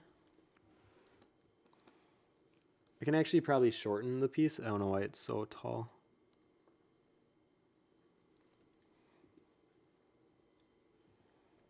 Something like that. Let's do... It's so weird. I still have 20 minutes, but I'm like, I didn't think I was going to get this far in the piece. Thought I was going to like maybe do the face and the bird, and then that was it.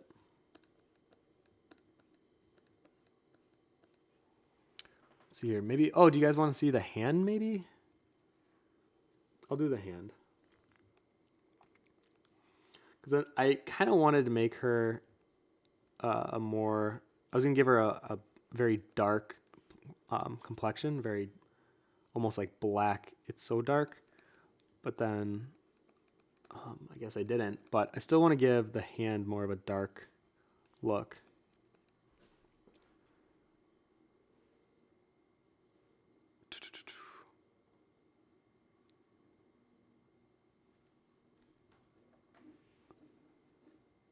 Oh, hold on. I missed a comment here. Oh, wait. Devil Shan says, "Don't be a workaholic. It's not healthy." I've had a lot of my friends tell me that. I know. And I think that's something I do struggle with. I've never actually given it any consideration just because I don't know. That's how my whole life has always been. If you're not sleeping, you should be doing something. And I have that tendency where I'm always doing something. And a lot of the times it was work. So I don't know. Maybe I'll give myself a mental break for a while, but I don't know. Gypsy Hummingbird says, "For real, watching you struggle and work through it is super helpful. It reminds us that even experienced artists get the same art block, the same insecurities that we experience." Yeah, absolutely. And it's extremely frustrating.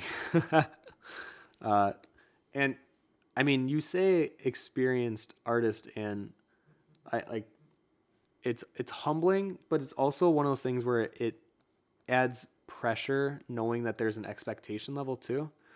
So I'm curious of like how many you feel this watching that like even when I post stuff publicly, there's a certain level of quality and expectation that I put on myself that I feel I have to hit every single post.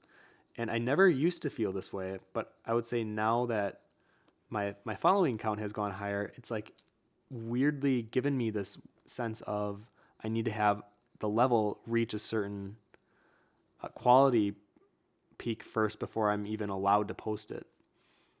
It's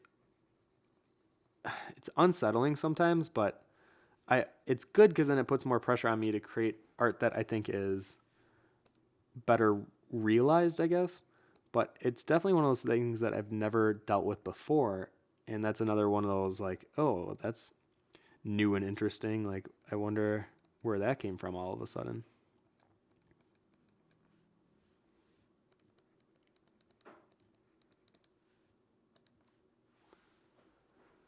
Uh, Digital says, I just missed the entire stream due to internet connection problems, but it's nice progress so far.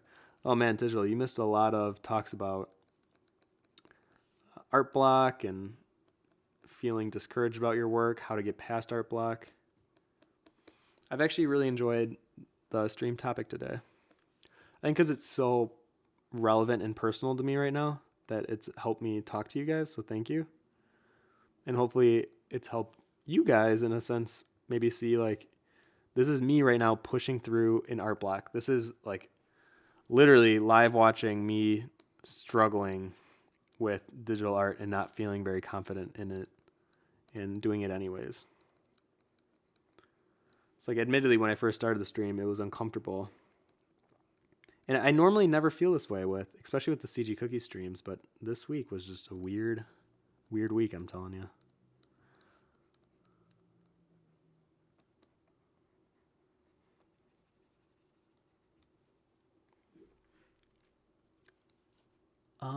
His Zoom says, what references are you using? Can you post or show them? I don't know if I want to post one of them because it's a picture of myself shirtless doing this pose. So I don't know. That goes back to how I believe that you should always use yourself as reference if you're doing a body position. The other ones are just birds and horns and steampunk stuff, so nothing too crazy. Resinope says, hey Tim, have you seen the music video for Shelter from Porter Robinson and Median? If so, what did you think of it? I've only watched little snippets of it. I should watch the whole thing, but is that the anime one where the girl creates her own world? If so, I haven't seen it all the way through till the end, so I can't say anything about it.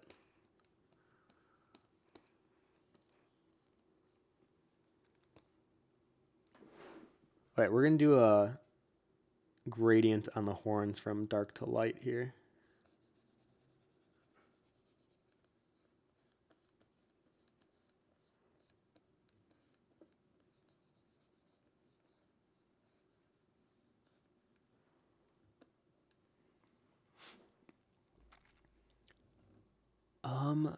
Base Animation says, I put this similar pressure on myself at work. I have a title and it makes me feel like I'm not doing absolutely flawless work. That if I'm not doing absolutely flawless work, that I will let people down. There's an expectation, but when I ask my boss about it, he says that pressure I put on myself is an enemy and that my work is fine. Perfection isn't needed, just the will to want to get better and do better is what they're looking for. Yeah, that's great. I agree with that. And I think sometimes it's hard for me to recognize that that is the problem and that it is my enemy. You know, I kind of like the horns being more straight back, actually.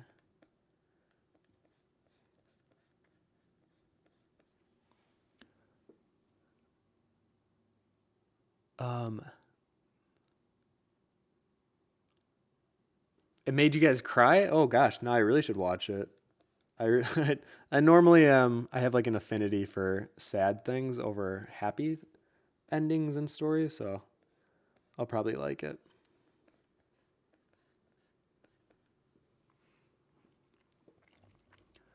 Clarissa says, using yourself for reference can backfire though. I use my own hands a lot until I learned to compensate all my male characters had really small and feminine hands. Yeah, that's kind of what I'm working through right now. I notice that my hands are larger than the hands that I'm putting on her, so I'm like trying to make them smaller. But I'm talking about like not only the hand, like her entire body.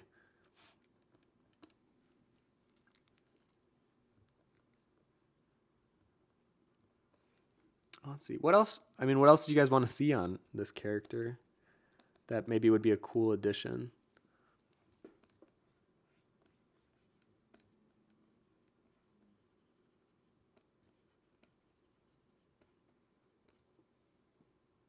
I don't know. I don't know if I want her hair to be like sleek.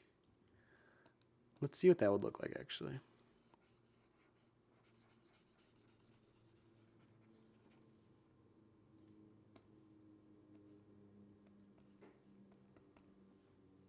Oh man, now it looks like Furiosa.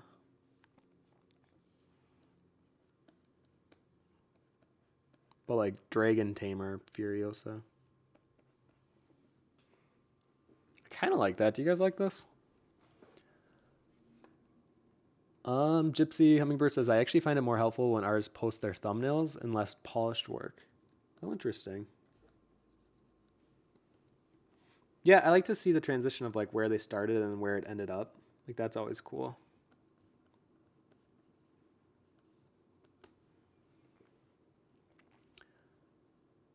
Divine Catastrophe says, have you seen Kubo and the Two Strings? Have I seen Kubo and the Two Strings?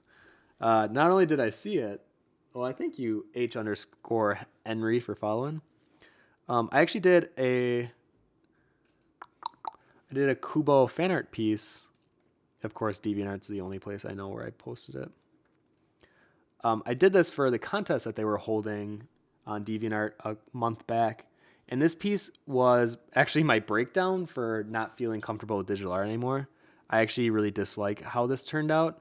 And there's a lot of things that I felt I was learning, but also backtracking so hard that it's weird looking at this piece now because I can see just my frustration. I see a lot of just me being down on myself. So it was a fun piece, and I definitely watched the movie. I liked Kubo. I like Leica a lot, and I got in the top 25. So I won the movie and the what else came with it? The art book. So that should be arriving sometime soon. Feathers on her face. Oh, that's a good idea.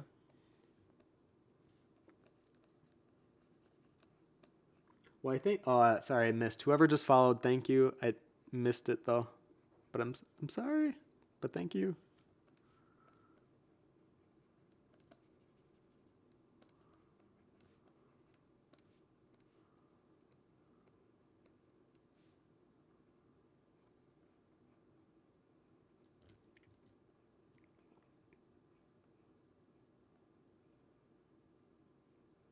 Yeah, maybe this is another one of those experiments where I normally work with very long-haired females. Typically, I like long flowing hair, and maybe it's because I just enjoy drawing hair of that level. But maybe this character, we're gonna have short hair, and there's like feathers and stuff integrated within.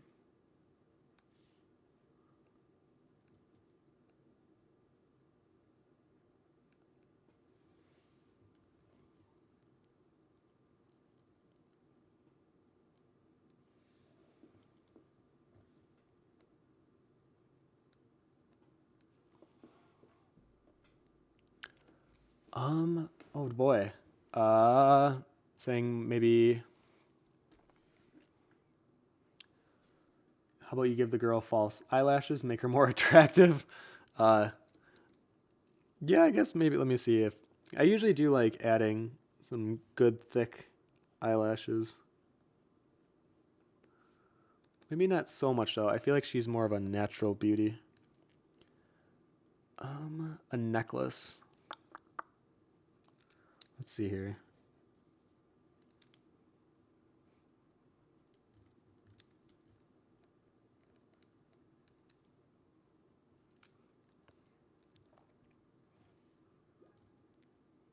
Thank you, XX Jams XX, for following.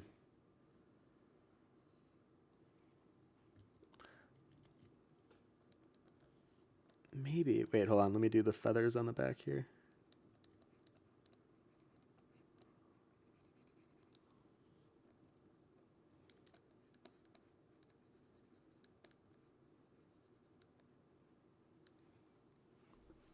Because I feel like I almost want to like wrap some more feathers around her head.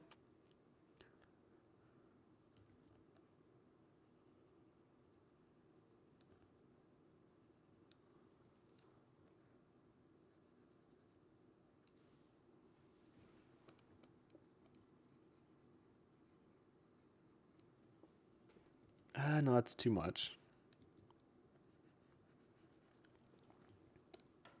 I'll have to think about how I'm gonna integrate that in. So I love the idea. Oh, maybe like a really big one.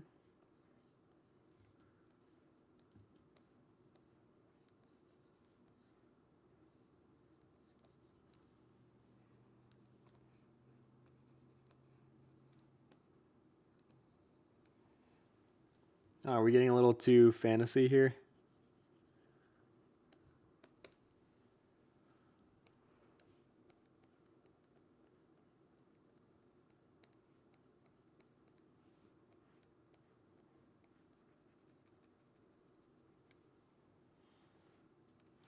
Yeah, no, I could see either way.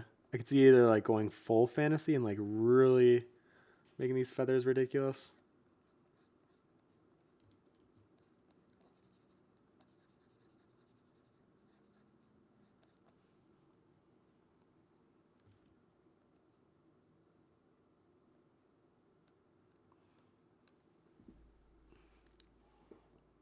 Yeah, no, I guess I don't know. But I'm glad I'm at the point where I feel like I can openly experiment with these feathers and not feel like I'm destroying the piece. Because I could just erase it since it's on another layer. All right, we got 5 minutes left. Let me see some more comments here, and then I'll call this one quits for now. Owen Brender, hey Owen, how are you doing? Says, I feel like she's a feather person type and twigs in her hair maybe. Oh, that's a good idea. Like, if I interweaved branches in her hair.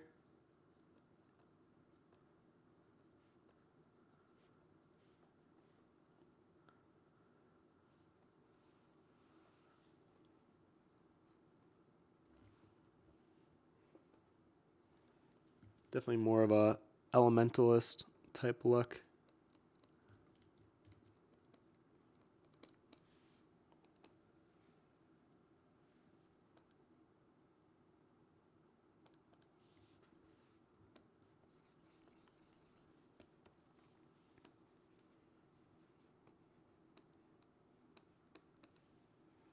I could see that. Lights and Sea says a necklace, maybe some tattoos. Machinima says, does the right side closest to us horn look rooted a little too far back on her head, or is it just me? No, you're right. I see it too.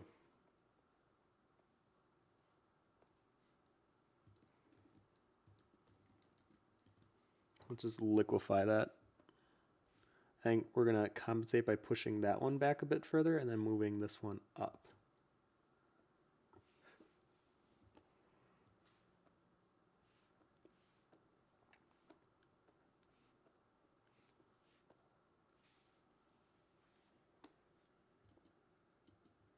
Yeah, that feels better already. Even the one in the back could actually be pushed forward a bit more.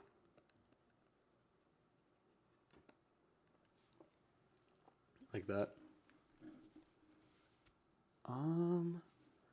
Okay, Gypsy Hummingbird says, you could always pick a platform that only has polished work and others you're not so strict with the content you post. Yeah, it's very... I think I need to start doing that. Maybe on like Instagram post more in progress stuff, but then the other ones keep more to finished work. Bass Animation says, holy cow, if I painted that, I'd feel like a god of digital art. I don't feel like a god, I can tell you that. Bass Animation says, your Kubo piece has a lot of depth and perspective. It'd be neat to do a video on how to do that to art. Yeah, perspective is definitely something I want to look at further. Sigil says maybe some face paint, like a black thick stripe across the eyes or some special eye makeup. That always gives it more interest, I think. Yeah. No, I think I should play like with a darker eye complexion of some kind and work with that. Base Animation says, my work tends to be really one planar, so it's really boring, but I never know just how to add depth.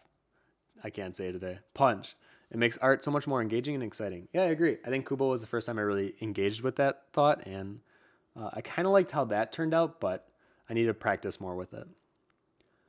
Haizu says, a pizza stuck in her horns.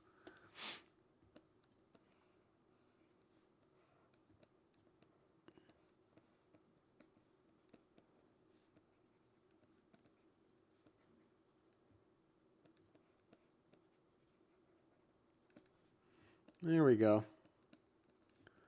You know, just your cut of the mill pizza stuck on your Devil Girl's horn.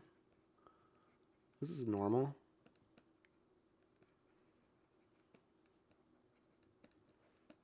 This is appropriate and relevant. Yeah, there we go. Chrissy says, how about feathers on her shoulders? Oh, yeah, I'll definitely do something with feathers. I think her outfit's going to be just made of feathers, so I'll have fun with that. Gypsy Hummingbird says, there's no such thing as too much fantasy. I agree. Cloud's outfit in Kingdom Hearts. Some people thought that was too much fantasy. I said, not enough fantasy. Light and Sea says, have you ever gone to a comic or a New York Comic Con to exhibit? I will hopefully be going to next year's New York Comic Con, and I am looking for the sign up, and I will hopefully make it next year. So yeah, I'm looking to be in New York. Christy Megvy says, like, coming out of her skin. Feathers coming out of her skin. Gotcha. Let's try that really quick. Get a little black swan on us here.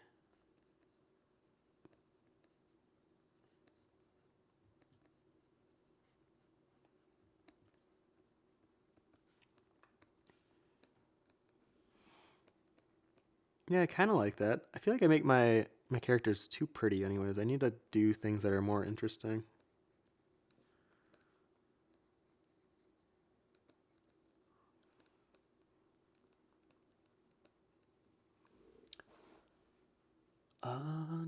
Devil Shan says, have fun with all the feathers in the world.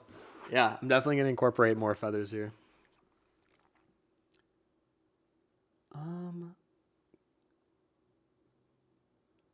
Nihilium says, you could give her a feather halo. I don't see that very often. Oh, that's a cool idea. I think maybe I would have to tone down some of what's going on up here. I might even push this front horn like really far up. But yeah, if there was like trying to think, would it be like a really big one? Oh, I kind of like that idea a lot actually. Or would it be a small one? Or do both? I'm gonna experiment with that actually. I like that idea. Or we'll keep the pizza. Gypsy Hummingbird says, like a chaotic evil druid. Yeah, I like that idea actually a lot. Nebula Fox says, name your layers.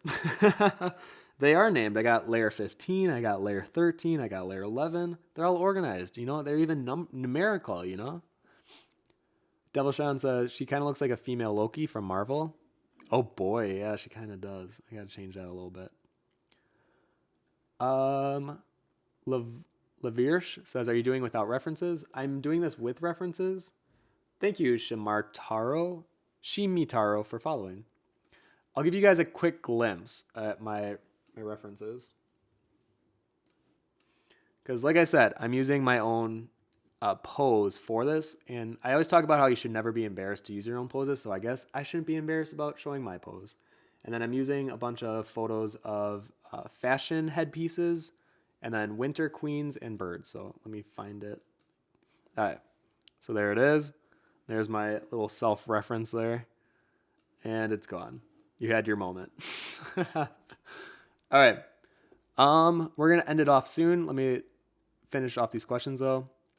Tijel says, I like this haircut for her. Let me see what you got. Ooh. Yeah, Tijel, I really like that. I'm gonna use this actually. Thank you. Haizu says, that's what I call art. I would give it a fridge if I could. There's the fridge. Actually, no, I'm not gonna give myself a fridge. I'll give myself some more tea because I think that's what I need more than anything. Satin Nikki says the pizza is the true reason the crow is there. Yeah, that's very true. Hannah does art says, what about freckles? White freckles would be cool. Oh, white freckles would be cool. Man, I'm so glad I did the stream today. Could you imagine if I canceled the stream? I would have never got all these cool suggestions.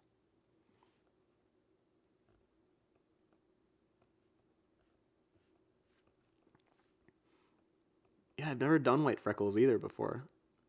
So I love that idea.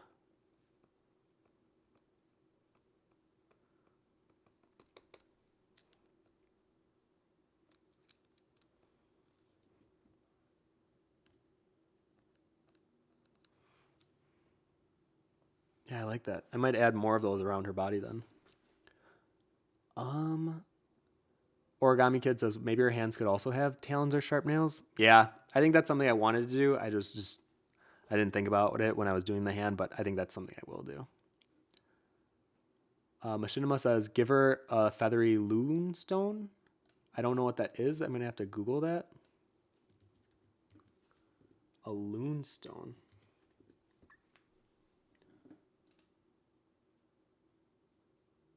Oh, okay. Yeah, I think if I have to be careful about adding too much on the head area. Like right now, you can see there's a lot. I think I would have to take out some elements, but I like the suggestions you guys are throwing out. Those are great. Oh gosh, screenshot, guys. No need to screenshot that. That was so. Interesting choices. Henry says, FYI, showing nipples can get you banned on Twitch. Oh, I did not know my nipples were that powerful. Apparently, I gotta be careful with how I use them. Oh, they don't allow topless? Not even with males? Interesting. I did not know that. Now I do. Devil Shan says, I'd love to see this finished on your DA. Yeah, I think I will finish this one. I didn't know if I was going to finish this piece, but I am actually liking the direction it's going in. So I think I will finish this one up. And then I do want to submit this for that project that the team is doing for Emerald City. So for that charity for the Children's Hospital, that's what this piece is for. So I am going to finish it for that for sure. Tigil says, print screen. It's really not that big of a deal. I posted myself pictures of me swimming in a bathing suit, so it's nothing that you can't find on the internet already. Little did he know that 1 second on the stream would be watching by lots of people. You guys are so funny. It's just a male body. Nothing crazy going on there. Okay, I think I'm gonna end this one off. So thank you guys so much for coming. Tell Twitch to free the nipple. LOL. Nipples can corrupt the children. Okay. Yeah, that was it. This was been a really interesting stream. I think this kind of helped me with my own art block, and I want to thank you guys for coming to the stream and just contributing your own stories. I think next week might be of a similar tone where I might just be free painting and just kind of talking back and forth about what's going on and how I've been feeling since. And if I overcame the art block, I'll tell you guys like what were the steps I took to do it, what videos I watched, or how I felt about it. And then if I'm still in the art rut, I'll probably talk about how I have failed in my attempts thus far and that I'm continuing to do so. But I'll probably do something more winter, something fun again. I might do something along the lines of for the contest because that will be announced in January. And if you have no idea what I'm talking about, we do contest every season. So every winter, fall, summer, and spring, we have a new contest. And the new one is starting in January. So that one I'm looking forward to starting up. And I have a tutorial on how to do a coffee bag illustration. Let me show you what I did. And I recorded the entire process of doing this video. And I want to talk about how this is definitely more commercial. And my process of doing something commercial is way different than doing something for myself. There's definitely a cleanliness factor in how well it reads and how marketable it can be. So I have the entire process on how I created this as a tutorial that will be offered later this month. And then, is there anything else new?